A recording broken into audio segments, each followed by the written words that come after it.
1983లో అప్పటి ఖైరతాబాద్ నియోజకవర్గంలో గల యూసుఫ్గూడ ప్రాంతంలో పుట్టి పెరిగిన నవీన్ యాదవ్ యూసుఫ్గూడలోని ఎంజీఎం స్కూల్లో ప్రాథమిక విద్య, కొండాపూర్లోని విజ్ఞాన్ విద్యాలయంలో ఇంటర్మీడియట్ విద్య పూర్తి చేసి 2007లో బేగంపేట్లోని సిఎస్ఐఐటి నుండి ఆర్కిటెక్చర్ ఇంజనీరింగ్లో గ్రాడ్యుయేట్ అయ్యారు.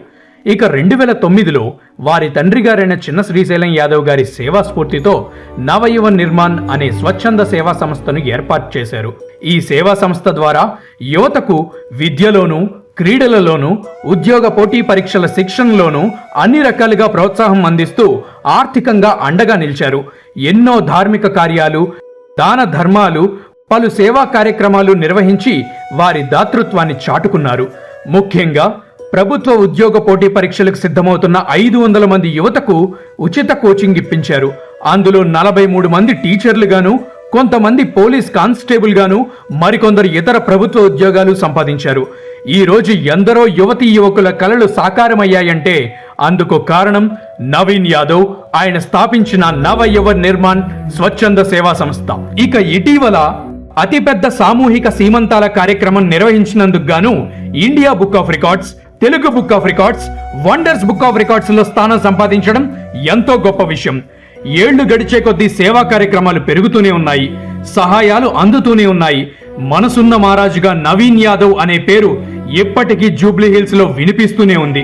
ఇక సేవా కార్యక్రమాలతో పాటు రాజకీయ బలం కూడా చేకూరితే ఇంకా ఎక్కువగా ప్రజా సమస్యలను తీర్చే శక్తి ఉంటుందని అటువైపుగా అడుగులు వేశారు. అయితే ఆయన రాజకీయ అరంగేట్రమే అన్యాయాన్ని ప్రశ్నిస్తూ మొదలైంది. జూబ్లీ హిల్స్ నియోజకవర్గంలోని బోరబండ సిట్టింగ్ కార్పొరేటర్ అర్హత విషయంలో చట్ట ప్రకారం తప్పులు ఉన్నాయని గుర్తించి అతనిపై లీగల్ గా పోరాటం చేసి మళ్లీ ఉప ఎన్నికలు తీసుకురావడం అప్పట్లో పెద్ద సంచలనంగా మారింది. అయితే చిన్న వయసులో ఆయనకున్న సేవాభావం, అన్యాయాన్ని సహించలేని గుణాన్ని ఏఐఎంఐఎం గుర్తించి 29 ఏళ్లకే ఎమ్మెల్యేగా పోటీ చేసే అవకాశాన్ని కల్పించింది. అలా 29 ఏళ్ల వయసులోనే 2014లో మొట్టమొదటిసారిగా జూబ్లీ హిల్స్ నియోజకవర్గం నుండి ఏఐఎంఐఎం పార్టీ తరఫున ఎమ్మెల్యేగా పోటీ చేసి 42,000 ఓట్లను పొందారు. ఏఐఎంఐఎం పార్టీ జూబ్లీ హిల్స్ నియోజకవర్గంలో మొట్టమొదటిసారిగా పోటీ చేసిన తను కొత్త అభ్యర్థి అయినప్పటికీ కూడా 42,000 ఓట్లు సాధించడం గుర్తించదగ్గ విషయం. ఇక రెండవసారి 2018 ఎన్నికల్లో బీఆర్ఎస్ రాజకీయ కుట్రల వలన తనకి ఏ పార్టీ నుండి పోటీ చేసే వీలు లేక స్వతంత్ర అభ్యర్థిగా పోటీ చేసి ఎవ్వరి ఊహకి అందనంతగా ఒక్కడే 20,000 ఓట్లు సాధించి ఒకే ఒక్కడిగా నిలబడ్డాడు. ప్రజల నమ్మకం ఆయనకు ఎంతగానో ప్రోత్సాహాన్నిచ్చింది. అయితే ప్రజల్లో నవీన్ యాదవ్కు ఉన్న ఫాలోయింగ్, అభిమానాన్ని చూసి సహించలేక అవినీతి అధికారులు, పోలీసుల సహాయంతో అప్పటి బీఆర్ఎస్ ఎమ్మెల్యే నవీన్ యాదవ్ పై లేనిపోని కేసులను బనాయించి ఆయన్ని అణిచివేయాలని అనుకున్నారు. గత 10 ఏళ్లలో అధికారం ఉందనే అహంకారంతో బీఆర్ఎస్ నాయకులు, మాజీ ఎమ్మెల్యే వివిధ కేసులు పెట్టించి నవీన్ యాదవ్ జీవితాన్ని నాశనం చేయాలని అనుకున్నారు. వారు ప్రజలపై చేసే అకృత్యాలను ఆయన ఎదురిస్తున్నారని, వారికి ఆయన పోటీగా నిలుస్తున్నాడని కక్ష కట్టి కుటుంబానికి 38 రోజుల పాటు ఆయన్ను దూరంగా ఉండేలా చేశారు. కౌరవుల్లాంటి కిరాతక నైజం కలిగిన వారి వలన పాండవుల్లో ఆయన అజ్ఞాతవాసం చేయాల్సి వచ్చింది.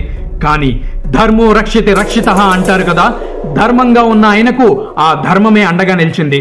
పెట్టిన ప్రతి కేసును దాటాడు, వేసిన ప్రతి అలిగేషన్ ని తిప్పికొట్టాడు. ధర్మంగా నిప్పులా మీ ముందుకొచ్చి నిలబడ్డాడు. ఇన్నింటిని దాటుకుని వచ్చింది ఎవరి కోసం? మన కోసం. మన ముందు ఆయన నిలబడి ఉండటం కోసం. ఆ బీఆర్ఎస్ నాయకులు, దివంగత మాజీ ఎమ్మెల్యే వలన నష్టపోయిన వాళ్ల కోసం నిలబడ్డాడే గాని ఏ రోజు ఎవరికి నష్టం కలిగించలేదు. ఆ రాక్షసుల నుండి ఎంతో మందిని రక్షించాడే గాని ఎవరికి ఏ రోజు హాని చేయలేదు.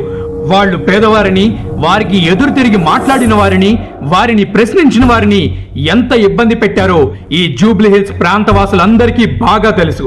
ఇక 2023లో మళ్లీ స్వతంత్ర అభ్యర్థిగా పోటీ చేసేందుకు నామినేషన్ దాఖలు చేశాక అప్పటి పిసిసి స్టేట్ ప్రెసిడెంట్ గా ఉన్న ఇప్పటి సీఎం రేవంత్ రెడ్డి గారు నవీన్ యాదవ్ గారిని కాంగ్రెస్ ని బలపరచమని కోరగా రేవంత్ రెడ్డి గారి మీద గౌరవంతో కాంగ్రెస్ పార్టీ జూబ్లీ హిల్స్ నియోజకవర్గ ఇన్ఛార్జిగా బాధ్యతలు స్వీకరించి కాంగ్రెస్ ఎమ్మెల్యే అభ్యర్థి అజారుద్దీన్ గెలుపు కోసం నిస్వార్థంగా పనిచేశారు. అంతేకాకుండా 2023లో సికింద్రాబాద్ ఎంపీ ఎలక్షన్స్ లో కూడా కాంగ్రెస్ కు విజయం చేకూర్చేందుకు కృషి చేశారు. జూబ్లీ హిల్స్ నియోజకవర్గం నుండి ఎక్కువ ఓట్లు సాధించడంలో నవీన్ యాదవ్ కీలకంగా వ్యవహరించారు.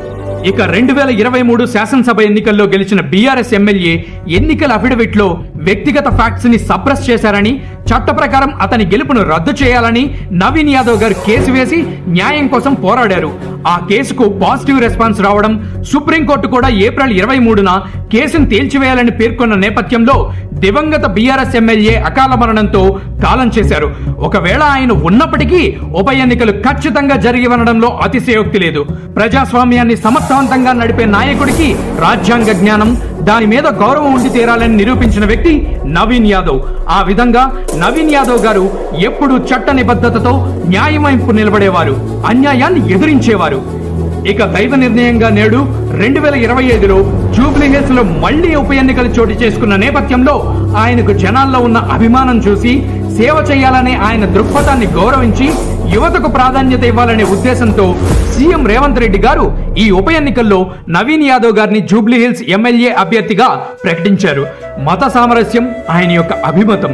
హిందూ, ముస్లిం, క్రిస్టియన్, సిక్కులు మరియు ఇతర మతాల వారు ఎవరైనా సరే ఆయన్ను అభిమానంతో పలకరిస్తారు, వాళ్లలో ఒకటిగా చూసుకుంటారు.